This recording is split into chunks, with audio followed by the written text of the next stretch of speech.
Hey y'all, Patrick Murphy from Quarter Inch Off here again, and just a quick video on 3 upcoming projects I have. So we got a bunch of wood here that the girlfriend went out and bought, and we got 3 projects going on. One, a little workbench for the basement. I'm just going to rip apart some 2x10s and 2x4s to make the legs, stretchers, and just inset some plywood into it. Try and use up a bunch of scrap.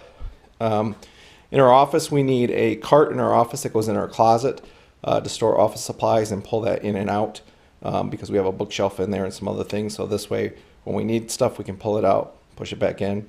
So that's about 33 inches wide, 80 inches tall, and about 24 inches deep. So we got some plywood for that.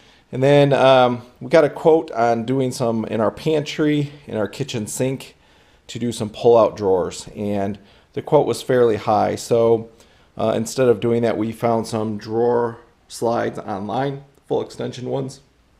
And what I'm planning to do here is, it's actually 2 cabinets. There's a top and a bottom. And just cut some pieces of plywood for the top. It's about 40 inches tall. Bottom's about 48.5 inches.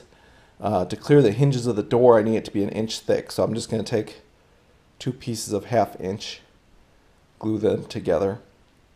I don't want to screw anything into the sides of the cabinet.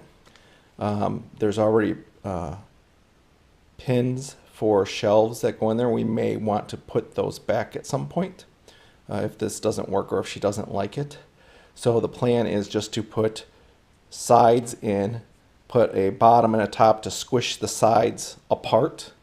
And then I'll put the drawer rails on the plywood. So I'm not actually going to screw anything into this cabinet.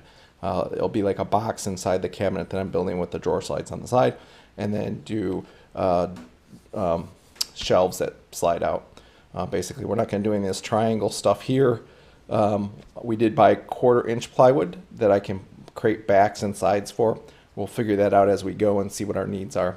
But I did get the 1/2 inch plywood that I needed and 3/4 inch plywood that I need for these projects.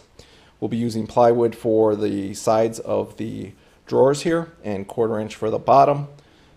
It's not that wide of a distance depth. I think at max we're looking at 20 inches by 20 inches.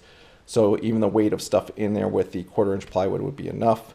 If not, we can put strength on the bottom of the drawers. But you know, we got to sand all this stuff, paint all this stuff, so it's going to be a while. But those are the 3 projects I'm about ready to start. I'm going to start by ripping apart the parts for the workbench just to get them out of the way, get that screwed together and put into the basement. I'm going to be ripping these 2x10s down into 3 inch pieces to be able to do that. I can't use my table saw here, or can't use her table saw here because it's a bad thing about having this behind the table saw, right?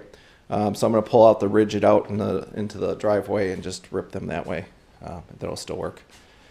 Get all these pieces put together, get it in the basement, and then these next few sheets are for the pantry. So I'll get that started.